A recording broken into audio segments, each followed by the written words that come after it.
देवरिया जिले के नदी के बंधे के किनारे हो रहा व्यवस्थित और रात दिन चलने वाला अवैध मिट्टी खनन स्थानीय लोगों के लिए अब चिंता नहीं आतंक बन चुका है।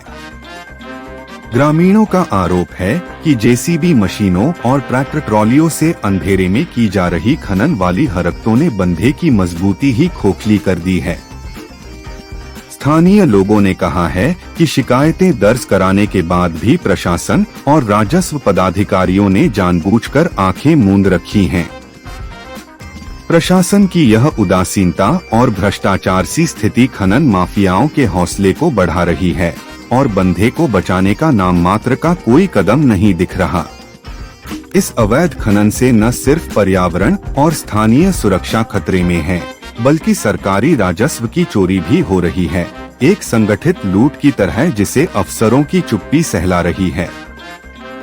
ग्रामीणों का कहना है, रात में जेसीबी चलती है, सुबह मिट्टी गायब, अफसरों को पत्र भेजे, फोन किए पर कोई कार्रवाई नहीं, सिर्फ वादे और बहाने दिए जा रहे हैं। यदि तुरंत सख्त कार्रवाई नहीं की गई तो बंधे में दरारें आने, कटाव बढ़ने और संभावित तबाही का खतरा वास्तविक रूप ले सकता है।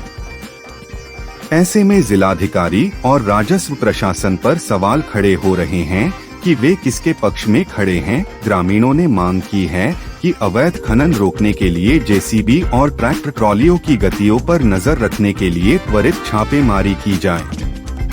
बंधे के समीप खनन करने वालों के खिलाफ मुकदमा दर्ज कर कड़ाई से वसूली तथा दंड लागू किया जाए।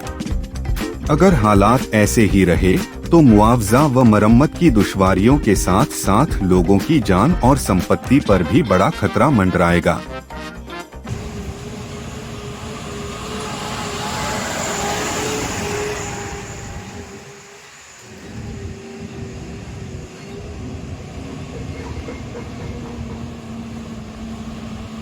पिसा जी, किस तरह के खनन हो रहे हैं, कैसे खनन? ये जो है स्टेट हाईवे बन रहा है और उसके लिए जो है कालूवाला कंस्ट्रक्शन प्राइवेट लिमिटेड के द्वारा ये खनन हो रहा है।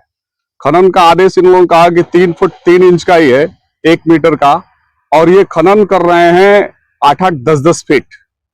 और इससे संबंधित जो है सबसे बड़ी बात यह है कि सरकार रोज कहती है कि डिजिटल ट्रांजेक्शन करिए। किसी भी किसान को इन्होंने कोई ट्रांजेक्शन जो है डिजिटल नहीं किया, सब कैश में ट्रांजेक्शन किया है। इससे पता चलता है कि कैश में ट्रांजैक्शन क्यों कर रहे हैं, कि उसका कोई रिकॉर्ड न रहे और ये भरपूर करप्शन कर सके। तो आखिर ये आप लोग इसका विरोध नहीं करते क्या खनन के? हाँ, हम लोगों ने इसके लिए कमिश्नर को हमने ईमेल किया, डीएम को ईमेल किया, जो खनन विभाग के जो यहाँ जितेंद्र शर्मा है उनको मेल किया, खनन विभाग के जो मंत्रालय है उनको किया, लेकिन कहीं से कोई जो है इस पर कोई कार्रवाई नहीं हुई। बस ये लोग कहते हैं कि आपसे मिलना चाहते हैं, आपसे मिलना चाहते हैं, बस। क्या आप चाह रहे हैं?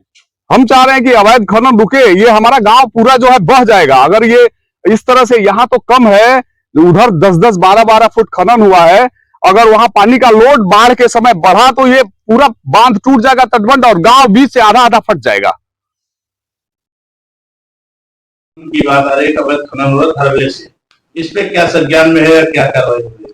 ज्यादा अवैध खनन की शिकायत मिल रही है, हम लोग उस पर सख्ती से कार्रवाई कर रहे हैं।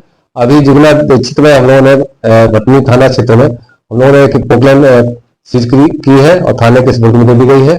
और जैसे ही सूचना मिलती है तो हम लोग उस पर त्वरित कार्रवाई करते हैं। इसके साथ साथ सभी तहसीलों की जिला स्तर पर और तहसील स्तर पर टास्क फोर्स का गठन किया गया है।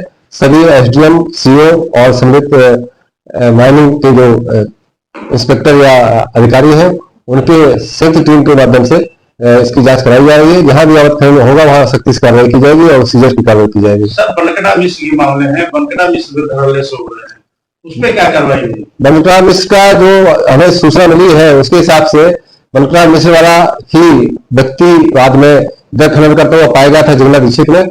उसकी पोकलैंड पकड़ करके उसकी सीज कर दी गई है और थाना भटनी की सुपुर्द में दे दी गई है।